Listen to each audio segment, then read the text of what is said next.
What y'all think about these roughing the passer, man? I think it's BS, but they're just trying to protect the quarterback more. I guess they don't want to see franchise QBs get hurt, and then audiences and fans stop showing up to games because they think their season's over. So I think I don't agree with it, but I understand why they're doing it, but I don't think it's good for the game. I'm going to be honest about this roughing the passer stuff. Like Trev said, it is BS, but some things you just don't call. It's just some things you just don't call. Okay, what if I just fall down and just hit his feet? You're going to call roughing the passer because I touched his feet? Like, you don't want us to touch the quarterback at all.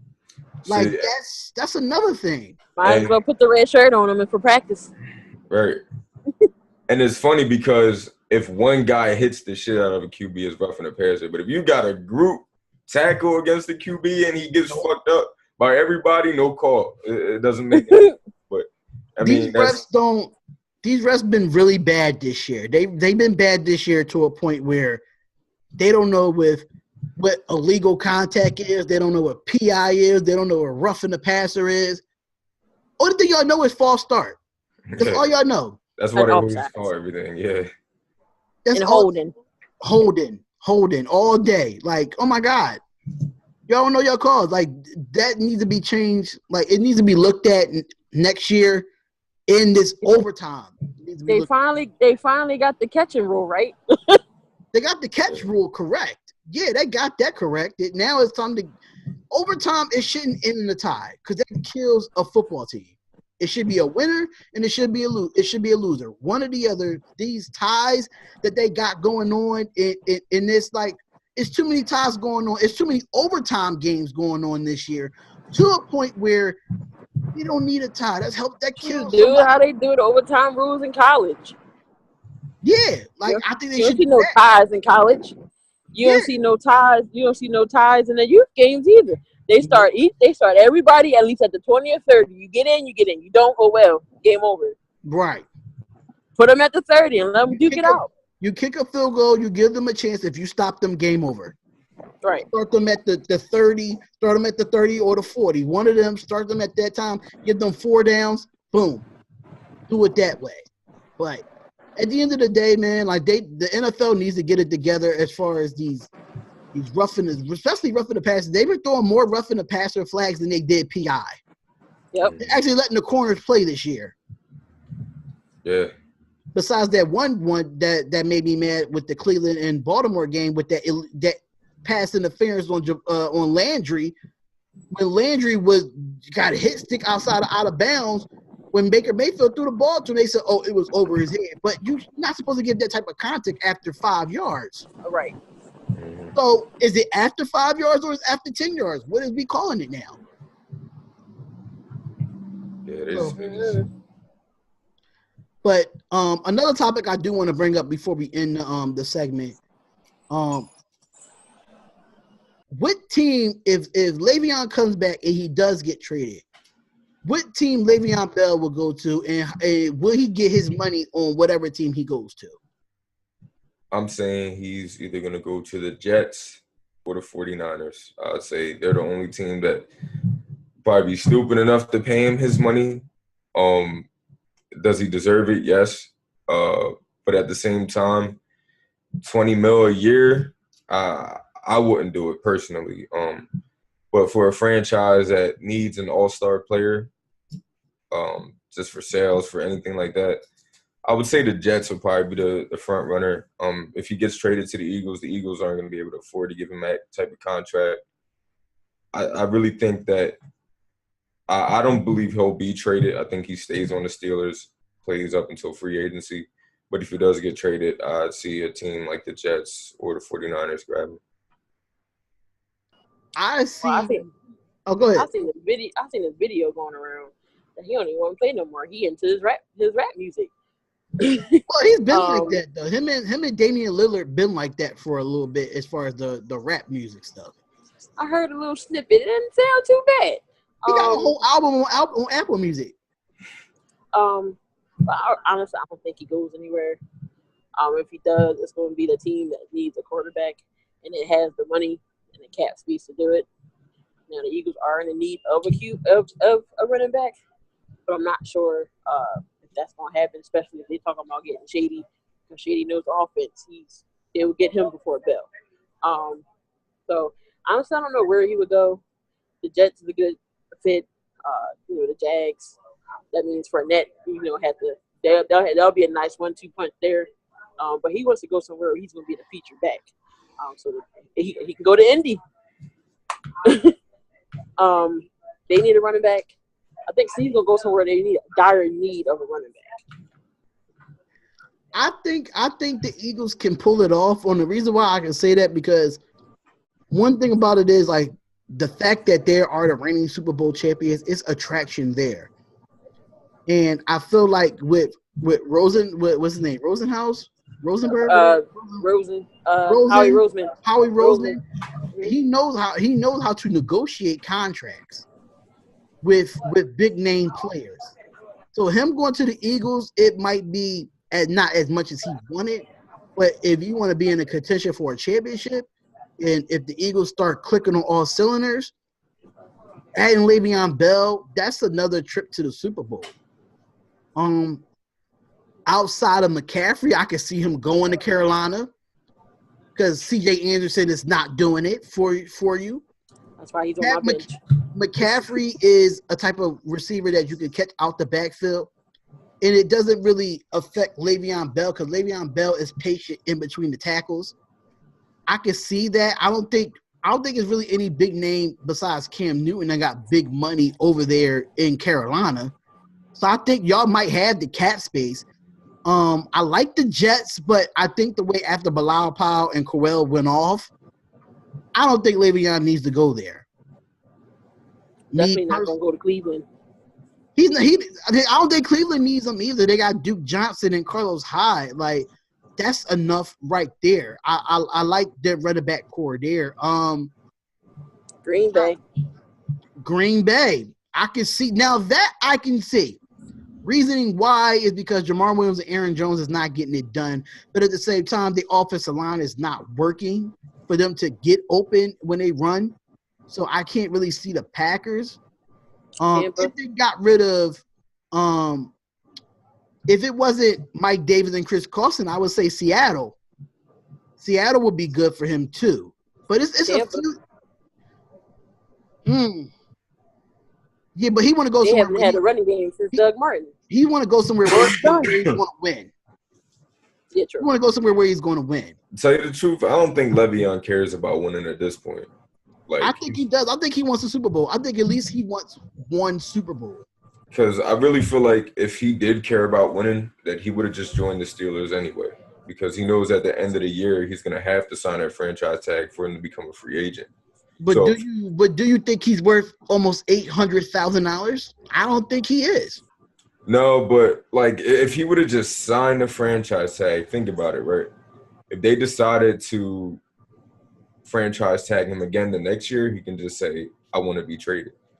You know what I mean? He hasn't mentioned that he wants to be traded because he was hoping that the Steelers would give him that contract. Like he's been franchise tagged for the last 3 years. Like how many times? How many times you supposed to take it from organizations to keep franchise tagging you, but you give Antonio Brown all this money, and you give Ben Roethlisberger an extension? No, you don't know how long Ben Roethlisberger is going to be in the league. You just don't know how long he's going to last. I just felt like it's disrespect to Le'Veon because Pittsburgh don't want to pay that money for him, but he's deserving of all that money because he was your offense. Honestly, that's the way Antonio Brown got open because Le'Veon Bell can run routes outside of being a regular running back. See, the whole thing with that, does Le'Veon deserve the money? Yes. But like I said, I wouldn't give it to him. Roethlisberger's at the end of his rope. He's still playing at a high level, but he's getting older. So for me, it's you already have money tied up in Antonio Brown. Le'Veon would be a nice piece, but he's getting older as well. He's still performing at a high level. I just wouldn't pay $20 million a year for, like you said, Todd Gurley's the best running back in the league right now. You know what I mean? He's getting what Le'Veon would have got if he signed his franchise tag for the past, 2 years, which is like $15, $16 million a year. and you're gonna tell me that you want 20 mil more a year, 5 more than Todd Gurley's getting. I just don't think that I would pay that amount of money for him. I think it makes sense because if you think about it, Leveon and Todd Gurley was like damn near 1-2 outside of before David Johnson got hurt. They was 1-2 in leading rushing outside of Kareem Hunt because Kareem Hunt was 1, then it was Gurley, and then it was Bell. So they are top 3 running backs in the NFL. He's deserving of that. He's deserving of the money, but if you want to give him at least 4 or 5 years with that, cool, because they gave Gurley a 3 or 4 year extension. They gave him an extension on his contract with more guarantee. I think he got like what, $85 million of almost 20-something guaranteed. That's crazy. Yeah, I think Bell should get that too. But Pittsburgh. The thing about it is Pittsburgh, it was shopping Le'Veon Bell. And Le'Veon Bell didn't mention that he wanted to be traded. So what that tells you about the organization, that means, if we're not going to pay you, we're going to trade you. That's exactly what we did with Khalil Mack. You know what I'm saying? But see, this is what you also have to remember though. Like Khalil Mack in that situation, you got 2 first-round picks, right? Or was it? And then you got like an exchange for like a third back or something like that. We got 2 first-round picks, and I think 2 second-round picks for Khalil Mack. Now you're telling me for 2 more years, right? The Bears aren't going to have a first-round pick or second-round picks, right? No. So you're saying that Khalil Mack is going to be the problem solver for everything. So basically, you're gambling for the next 4 years that this is the team you're going to roll with. Only reason why I say it was a good trade for the Bears because that defense is young. Yeah. I think the only real veterans on that team was like Fuller, Trevathan, and Khalil Mack. They're the only real veterans on that defense. They built that defense through the draft. So they're young. So they're going to have, if they keep the same coordinator for those years, that's going to be a stout defense for a long time. But just to look at it, if they trade for Le'Veon Bell for a couple picks, but Pittsburgh wants a good player in return for Le'Veon Bell, not just draft picks. That's where Pittsburgh's going wrong at. Don't forget, they still got James Conner still on his rookie season. Exactly. Right. So he got 2 more years left for James. So why pay? Yeah, that's how I see it. I mean, James Conner is a good running back. Don't get me wrong. But James Conner is a great running back. Don't get me wrong on that. But now the way that he's playing, and you sign Le'Veon Bell, just imagine how much volume or much value that James Conner would be if he becomes a free agent. Just imagine that. I also look at it like this. Or before you get into that, I forgot. You know when you're the running back right now? The Atlanta Falcons. Add Le'Veon Bell to the Atlanta Falcons. What? What? But another point as to why I wouldn't pay that much money for a running back. If you look at the past, 5, maybe 6 Super Bowls, how many all-star running backs were on that team? The last one I can remember be like Marshawn Lynch with the Seahawks. You know what I mean? Other than that, running backs really don't give you over the hump. Like they're good for your offense, but do you necessarily need a great running back? Like look how New England's done it. You know what I mean? Like James White, solid. Burkhead, it's a committee. They know how to utilize the running backs they have. But if you look at the running backs, all right, let's talk about the best running backs the past 10 years, right? LT, no Super Bowl. Adrian Peterson, no Super Bowl. It's just been going around for the longest. Like a great running game is good, but at the end of the day, it's quarterbacks, receivers, and pass rush. After that, you could say whatever you want. Like running backs are nice. They're nice to have. But like Seahawks, right? Sean Alexander, no Super Bowl. It's just, it dates back all the way up until the last great running back to win a Super Bowl or to contribute a run in the Super Bowl was Marshawn Lynch. And we get Tiki Barber. He didn't get no Super Bowl. He left, and then the Giants. But let won. me tell you, all those running backs you named, them quarterbacks don't have Super Bowls either. It's true, but them quarterback who was the quarterback from Minnesota when Adrian Peterson was there that was actually good? None. That's my true. point exactly. I mean, you had a young Phillip Rivers when LT was there, and LT had Drew Brees, but they traded Drew Brees, which was the dumbest thing they could have did. But you know what I'm saying? All right, the Chargers could have had Eli Manning. Eli Manning could have won 2 Super Bowls for them. But no, they decided to trade for Phillip Rivers. So whose fault is really that is? It starts with the organization. Eli didn't want to go. And it starts with the organization because you put the keys into the hands of a quarterback to not take you to the promised land. But you know who helps a quarterback get wide receivers open? A running back. When you got to have a great running back to have 8 people in the box. Once you put 8 people in the box, it opens up. So y'all got me going into my coach. Look, hold on. Got me going into my coach D signs, man. Le'Veon's been on the Steelers for how long? Maybe like 6 years, 7 years? About 4 or 5 years. Okay. And how many times did they win to the Super Bowl while he was there? They won when he wasn't there. Same thing. But you still had the number 1 receiver in the league in Antonio Brown and still didn't make it to the Super Bowl. So who does it really fall on? I wouldn't say it's a running back driven league though. I would say it's a quarterback driven league. It's a quarterback driven league. Le'Veon in the playoffs might snap, but do they get the win though? It's a quarterback driven league, but if you look at the targets for running backs out the backfield, them targets is getting higher than wide receiver targets. Yeah. James White had like 15 targets on Thursday night. It had 8 receptions for almost 100 and something yards. Right. All right. So you're saying if they have Le'Veon Bell, right? Like last year, the Steelers had Le'Veon Bell. Right. Went to the playoffs, lost to Jacksonville.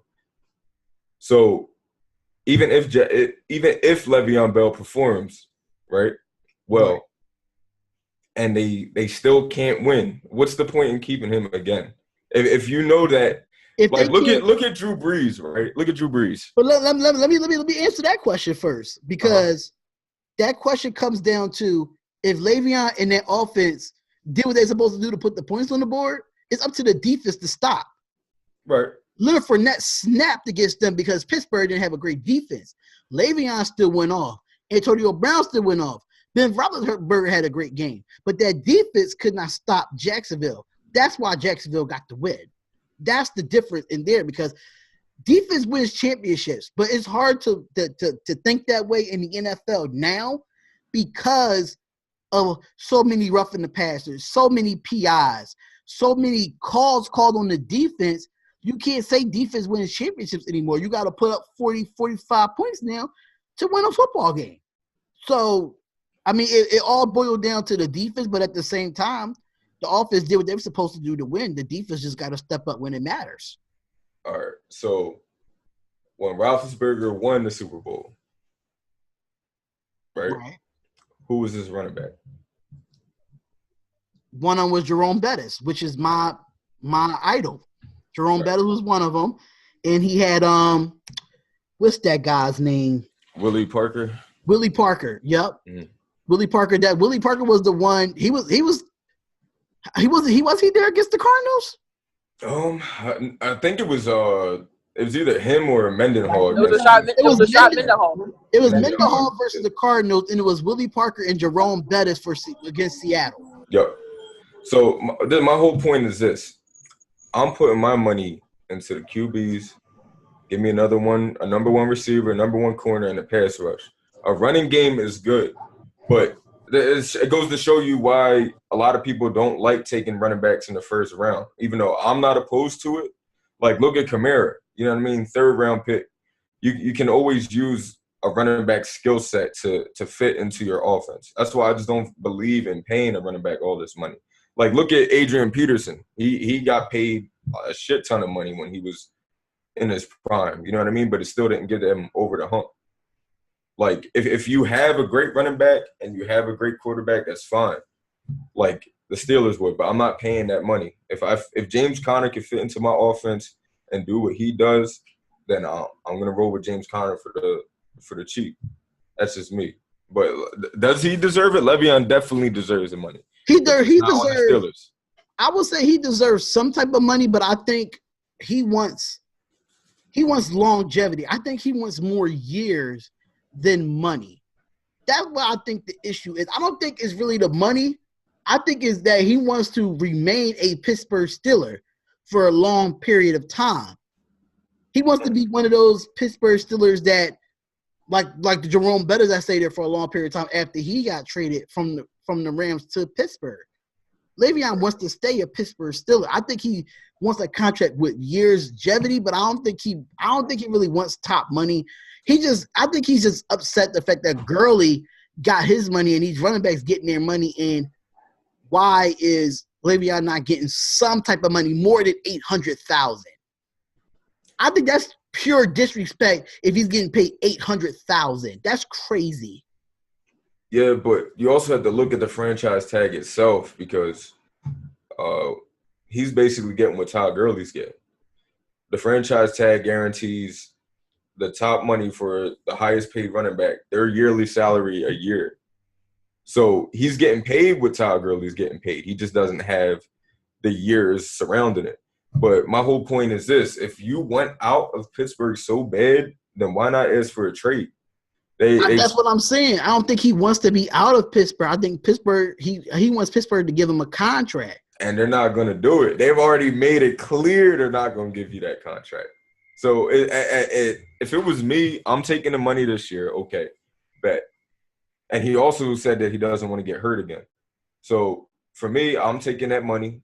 At the end of the season, I'm telling them, look, I'm demanding a trade because they're not going to give me what I want. It's either you pay for $15 million a year or don't play at all. Right. And unfortunately, that's what it's come down to. You know what I mean? So I don't know what that whole situation is a mess. I have them in fantasy, so I want them back on the field as soon as possible. But, you know, they already made it known they're not going to give you the contract. So what are you still doing here? Right. I agree. But that's it for us, guys. This segment will be up into 2 parts because we went into another segment about the Le'Veon Bell situation. Hopefully we can talk about Dez Bryant, where he's going to go. I don't think he's going to play this year, but that's just another issue for another time. But shout out to Trev from Sports Ruffians. Is your YouTube channel up? It's up. There's no content, but there will be audio soon. And once I get the videos and all that hooked up, the editing and the green screen, I'll be good to go. I would definitely subscribe to it. So I'll have the link in the bio for Sports Ruffians, all the Instagrams, every Facebook, everything there. I will have Nakia's social medias in the description as well, and all for Spotlight Sports Talk. So definitely follow us on there, subscribe to the channel, like and comment. You know, with our picks. If you don't like our picks, put your picks in the comments. We want to hear from you as well. We want to hear from the fans. We got a lot of content coming. I still got to do my SmackDown recap because WWE's been crazy lately in the last couple of days. So basketball's coming soon. I got to do a podcast on baseball because it's the postseason. The NLDS and the ALCS, both of them is CS. They both in the championship game to get to the World Series. So please comment and subscribe and get all the content. Basketball's coming up. If you're interested in being a part of the basketball podcast, just let me know. I'm going to have my email in the description, and we'll go from there. But it's the Spotlight Sports Talk, and we see y'all next week. Bye.